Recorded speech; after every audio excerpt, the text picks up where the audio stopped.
की कथा सुनाने वाले, प्रभु की कथा सुनाने वाले, तुमको लाखों प्रणाम, तुमको लाखों प्रणाम। हरि की कथा सुनाने वाले, प्रभु की कथा सुनाने वाले, तुमको लाखों प्रणाम, तुमको लाखों प्रणाम, तुमको लाखों प्रणाम, तुमको लाखों प्रणाम। ओ हरि की कथा सुनाने वाले, हरि की कथा सुनाने वाले, प्रभु की कथा सुनाने वाले, प्रभु की कथा सुनाने वाले, तुमको लाखों प्रणाम, तुमको लाखों प्रणाम, तुमको लाखों उठाओ दोनों हाथ ताली से प्रेम से हरि बोल।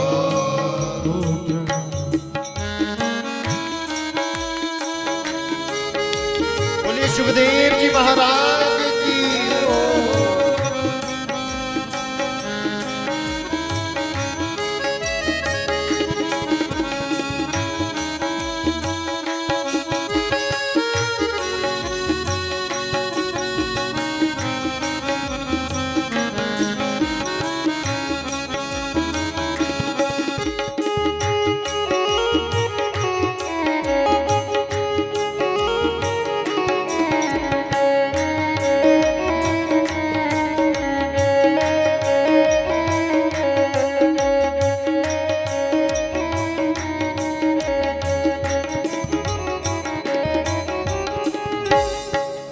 हमले विषयों का प्याला, जा रहे थे यम के गाला। हमले विषयों का प्याला, जा रहे थे यम के गाला। हमले विषयों का प्याला, जा रहे थे यम के गाला। हमले विषयों का प्याला, जा रहे थे यम के गाला। अमृत पान कराने वाले, अमृत पान कराने वाले, तुमको लाखों प्रणाम, तुमको लाखों प्रणाम, तुमको लाखों प्रणाम, तुमको लाखों प्रणाम। ओ हरि की कथा सुनाने वाले, हरि की कथा सुनाने वाले, प्रभु की कथा सुनाने वाले, प्रभु की कथा सुनाने वाले, तुमको लाखों प्रणाम, तुमको लाखों प्रणाम, तुमको लाखों प्रणाम, तुमको ताली से प्रेम से।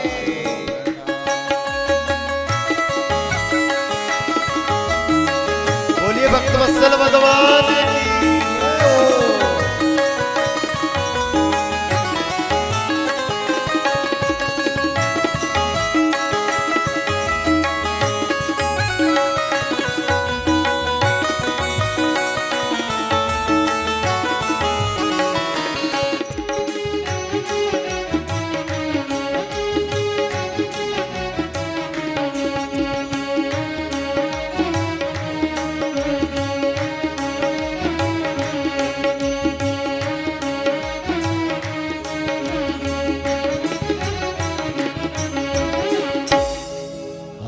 अधम जीव अभिमानी, तेरी भक्ति प्रभु ना जानी। हम अधम जीव अभिमानी, तेरी भक्ति प्रभु ना जानी। हम अधम जीव अभिमानी, तेरी भक्ति प्रभु ना जानी। हम अधम जीव अभिमानी, तेरी भक्ति प्रभु ना जानी। सबकी बिगड़ी बनाने वाले, सबकी बिगड़ी बनाने वाले, तुमको लाखों प्रणाम, तुमको लाखों प्रणाम, तुमको लाखों प्रणाम, तुमको लाखों प्रणाम। हरि की कथा सुनाने वाले, हरि की कथा सुनाने वाले, प्रभु की कथा सुनाने वाले, प्रभु की कथा सुनाने वाले, तुमको लाखों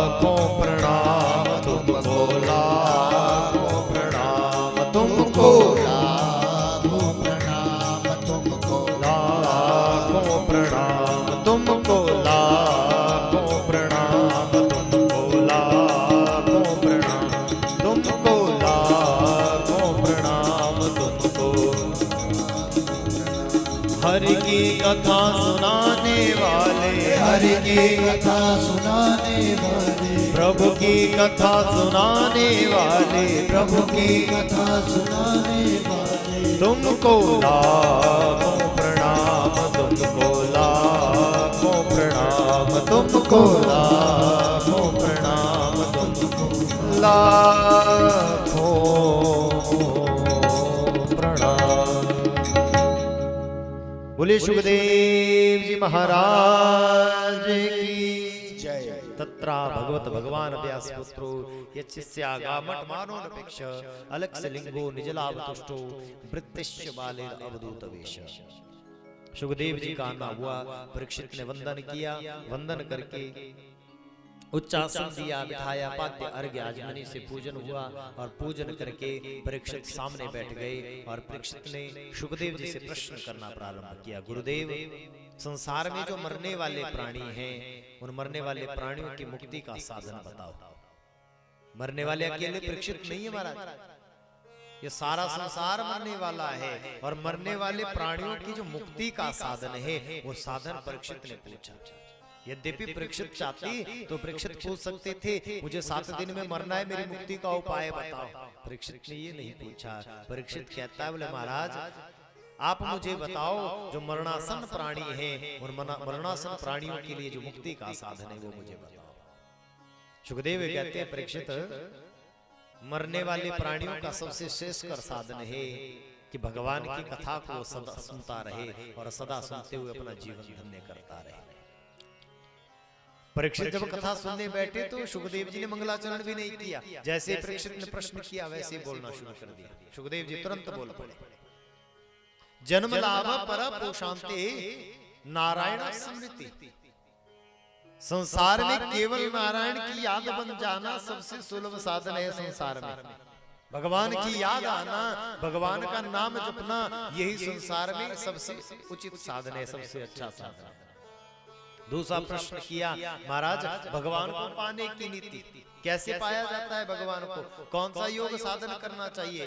तो सुखदेव स्वामी कहते हैं, परीक्षित जितासो जित श्वासो जित संग जित इंद्रियो, अपने आसन को जीतना है।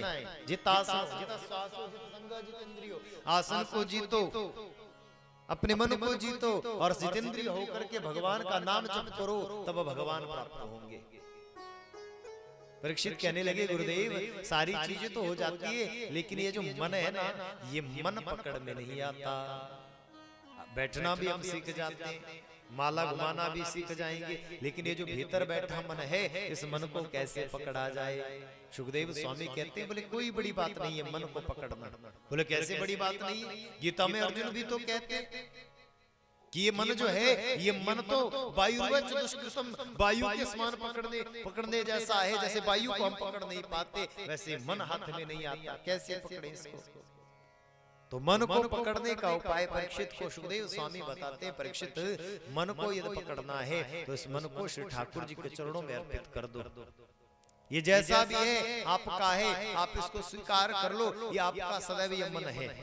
ये बोलकर के जब हम मन को श्री ठाकुर जी के चरणों में अर्पित कर देंगे तो ठाकुर जी इस मन को स्वीकार कर लेंगे और ये मन सदा के लिए श्री ठाकुर जी का हो जाएगा। बोले भक्तवत्सल भगवान की जय। तृतीय स्कंद में आगे सुखदेव स्वामी से प्रश्न परीक्षित करते हैं, बोले महाराज ये धरती कैसे बनी, कृपा करके बताओ। तो सुखदेव स्वामी परीक्षित को बताते हैं कि यह जो कथा है, एक बार नारद महामुनि ने ब्रह्मा जी के मुख से सुनी और यही कथा विदुर जी ने मैत्रेय जी के मुख से भी सुनी। वो कथा मैं तुम्हें सुनाता हूँ, बड़े लंबा विस्तार है, हम स्पर्श करते हुए सूक्ष्म रूप से आगे बढ़े।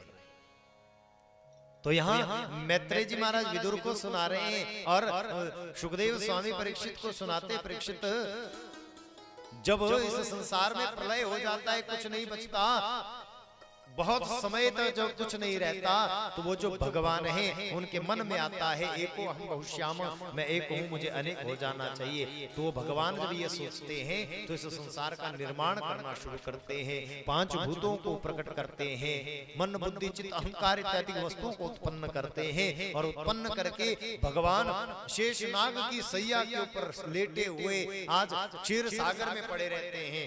नाभि से कमल पुष्प की उत्पत्ति होती है, ऊपर ब्रह्मा ब्रह्मा जी का प्राकट्य होता है, चारों तरफ देखते हैं, चतुष्ण हो जाते हैं, आकाश की तरफ देखते हैं, पांचवा सर लग जाता है, को हम की ध्वनि करते हैं, मैं कौन हूँ, मैं कौन हूँ, ढूंढने चलते हैं। अपना पता जब ब्रह्मा को नहीं चलता तो दो शब्द सुनाई देते हैं, त और प, तप करो।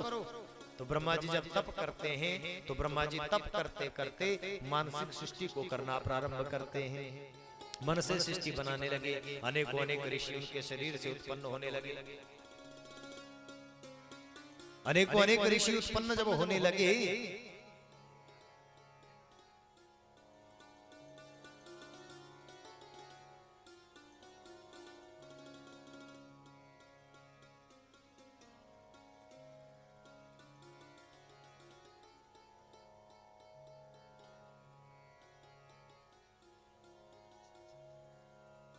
बोले भक्तवत्सल भगवान की जय। तो ब्रह्मा जी जब मानसिक सृष्टि को करने लगे तो ब्रह्मा जी के शरीर से दो शरीर उत्पन्न हुए जिन्हें मनु शत्रुपा का नाम दिया गया, सब जानते हैं। मनु शत्रुपा ने आगे चल करके मानसिक मैथुनी सृष्टि को चलाना प्रारंभ किया। उनकी जो संतानें आगे चल करके हुई वही मनुष्य के रूप में परिवर्तित हुई और मनुष्य उनको संज्ञा दी गई। और संसार में मनु शत्रुपा के जो बालक हैं, हम आप लोग संतानें हैं, वो महाराजा मनु की ही सब संतानें हैं। प्रेम से कहो जैसे कृष्ण। महाराजा मनु की 3 पुत्रियां 2 पुत्र हुए। आकृति, देवभूति, प्रसूति नामक 3 बेटियां हुई। प्रियव्रत और उत्तानपाद नामक बेटा हुआ। इसी वंश से सारे संसार का विस्तार हुआ, सारा संसार आगे बढ़ा। इसी वंश में जो सबसे सुंदर चरित्र है उसे ध्रुव चरित्र कहा जाता है। बालक ध्रुव का जन्म इसी वंश में हुआ। राजा जो उत्तानपाद हैं, उन उत्तानपाद के यहाँ ध्रुव का प्राकट्य होता है। देखो, मैं सूक्ष्म रूप से आपको सुनाऊं, हम आप सब लोग उत्तानपाद हैं। जिसके पैर ऊपर की तरफ हो उसे उत्तानपाद कहा जाता है। और मां के गर्भ में प्रत्येक जीव की अवस्था, हमारे मनुष्यों की अवस्था ऐसी रहती है, पैर ऊपर की तरफ रहते हैं, सिर नीचे की तरफ रहता। हम सब उत्तानपाद हैं। और उत्तानपाद राजा की 2 रानियां हैं, एक सुनीति है, दूसरी सुरुचि है। हमारी जो बुद्धि है वो बुद्धि हमारी पत्नी होती है। और ये 2 प्रकार की होती है, एक तो नीति के अनुसार चलने वाली होती है और एक रुचि के अनुसार चलने वाली होती है। ध्यान से समझना। हम प्रियव्रत हैं और हमारी बुद्धि 2 प्रकार से चलती है, कभी अच्छा सोचती है, कभी बुरा सोचती है। तो जो अच्छा सोचने वाली बुद्धि है उसका जो फल है उसका फल ध्रुव है। और जो रुचि के अनुसार बुरा बुरा करती है उसका जो फल है उसका नाम उत्तम है, जो तमोगुण का स्वरूप है। प्रेम से कहो जैसे कृष्ण। राजा उत्तानपाद सुरुचि से ज्यादा प्रेम करते, सुनीति से प्रेम नहीं करते। हम लोग भी ऐसे ही हैं, ज्यादा रुचि के अनुसार जो खाने को अच्छा लगता है वो खाएंगे, जो पहनने को अच्छा लगता है वो पहनेंगे। शास्त्र का विचार हम नहीं करते कि ये करना चाहिए कि नहीं करना चाहिए, बिना सोचे विचारे करने लग जाते हैं। तो ये रुचि है। और नीति क्या कहती है? नीति कहती है कि ऐसे परिधान को मत पहनो जो पहनने लायक नहीं है, फटे वस्त्रों को मत पहनो, नीति मना करती है। लेकिन हमने फैशन बना दिया, हम तो फटे हुए कपड़े ही पहनेंगे। माताओं को आज्ञा करी कि सिर ढक करके रखो, बोले हम तो फैशनेबल हैं, बाल खुले रखेंगे, सिर ढकेंगे नहीं, हम तो ऐसे ही जीते हैं। प्रेम से कहो जैसे कृष्ण। रुचि के अनुसार जो चलने लगा, जो मन हुआ सो कर लिया। तो रुचि के अनुसार उत्तम फल प्राप्त होता है, जो तमोगुण का स्वरूप है। फिर तामसिक वृत्ति हमारी हो जाती है, तमोगुण से हम भरे रहते हैं, फिर क्रोध बार बार हमें आता है। ध्रुव उसी के घर आता है जो नीति के अनुसार चलता है, जो सुष्ठु नीति यस्य, जिसकी अच्छी नीति है वही सुनीति है, वही बुद्धि सुनीति है। तो इसलिए हमें अगर अपने पास ध्रुव को बुलाना है तो हमें अपनी नीति को अच्छा करना होगा, नीति के अनुसार हमें कार्य करना होगा। तो सुनीति के यहाँ ध्रुव आए, सब जानते हैं। विमाता ने सिंहासन पर बैठने से मना कर दिया तो ध्रुव को क्रोध आ गया, जंगल में जाकर के तपस्या की और तपस्या करके 6 महीने में ध्रुव जी ने भगवान को प्राप्त कर लिया। बोलिए ध्रुव जी महाराज की जय।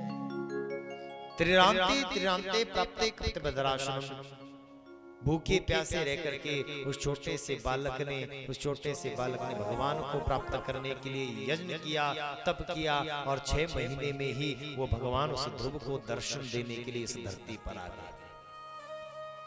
मैंने पहले कहा, आदमी सरल हो जाए तो भगवान दौड़े दौड़े चले आते हैं। भगवान को मजबूरन आना पड़ता है भक्त को दर्शन देने के लिए। ध्रुव जी को दर्शन देने के लिए भगवान इस धराधाम पर आए, लेकिन ध्रुव तो छोटा सा अबोध बालक है। भगवान को देख करके कहता है, मैं तो बोलना भी नहीं जानता, मैं कैसे बोलूं, क्या बोलूं, मैं नहीं जानता। तो भगवान ने अपने पांचजन्य शंख को लिया और लेकर के ध्रुव के कपोलों से स्पर्श कराया। जैसे स्पर्श कराया तो छोटा सा बालक बोलने लगा। मुखम करोति वाचालं पंगुं लंघयते गिरिं यत्कृपातमहं वन्दे परमानंद माधवम्। प्रभु, मैं आपकी स्तुति करना चाहता हूँ, मैं आपका नाम गाना चाहता हूँ, मैं सदैव आपको देखना चाहता हूँ। भगवान ने कहा, जाओ, ऐसी दृष्टि तुम्हें दे देता हूँ, सदा मुझे देखते रहो, मेरा नाम जपते रहो, मेरा भजन करते रहो। और बोलो क्या चाहिए? बोले बस इससे ज्यादा मुझे कुछ मांगना आता ही नहीं। जो भगवान से मांगता है ना, भगवान उसे उतना ही देते जितना वो मांगता है। अगर भगवान से ना मांगा जाए तो भगवान वो भी दे देते हैं जो हमने सोचा भी, जिसकी हमने कल्पना भी नहीं की होती।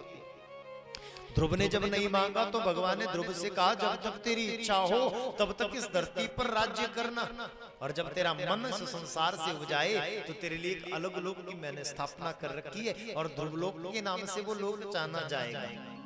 तो ध्रुव जी महाराज ने 36,000 वर्षों तक इस धरती पर राज्य किया, और 36,000 वर्षों के बाद मृत्यु की देवी लेने के लिए आई। तो मृत्यु मूर्धनि पदम दत्वा, मृत्यु के सिर के ऊपर पैर रखा और ध्रुव जी महाराज अपने लोक को चले जाते हैं। बोलिए ध्रुव जी महाराज की जय, भक्तवत्सल भगवान की जय। यो यंत प्रविश्य ममिमाम वाचाम प्रसुताम संजीवित खल शक्ति धरस्वधामना अन्यास्त हस्त श्रवण गतादीनम प्रणाम नमो भगवते पुरुषाय तुभ्यं। उस परमपिता परमात्मा के चरणों में ध्रुव जी की तरह हमारा भी बार बार नमन है। हम सदा वाणी से आपका नाम गाएं, सदा कानों से आपकी कथा सुने, और सदा आपकी सेवा में हम लगे रहे। ये प्रार्थना श्री ठाकुर जी के चरणों में। बोलिए भक्तवत्सल भगवान की जय। तो ध्रुव चरित्र के साथ आज की कथा को, तृतीय दिवस की कथा को हम श्री ठाकुर जी के चरणों में अर्पित करते हैं। सबको घूमने भी जाना है, आज समय थोड़ा ज्यादा लग गया। यजमान परिवार से निवेदन, सुबह थोड़ा जल्दी आ जाया करो, देरी हो जाती है। अब 2 दिन तो ऐसे हमारे पास जिसमें घूमने के लिए भी दूर जाना होगा, तो सुबह थोड़ा सा जल्दी, आप 7 बजे से 20 मिनट पहले यहाँ आ जाएंगे तो कथा ठीक 7 बजे शुरू हो जाएगी। हम तो आपका इंतजार करते रहते हैं, आएंगे तो कथा होगी। बोलिए भक्तवत्सल भगवान की जय। तो भगवान की एक कथा यजमान परिवार के कल्याणार्थ अर्पित करते हैं। सबका कल्याण हो, सबका मंगल हो, इस आशा को लेकर के श्री ठाकुर जी के चरणों में कथा अर्पित करते हैं। अब सब लोग, आज किसी ने बताया कहाँ जा रहे हैं घूमने?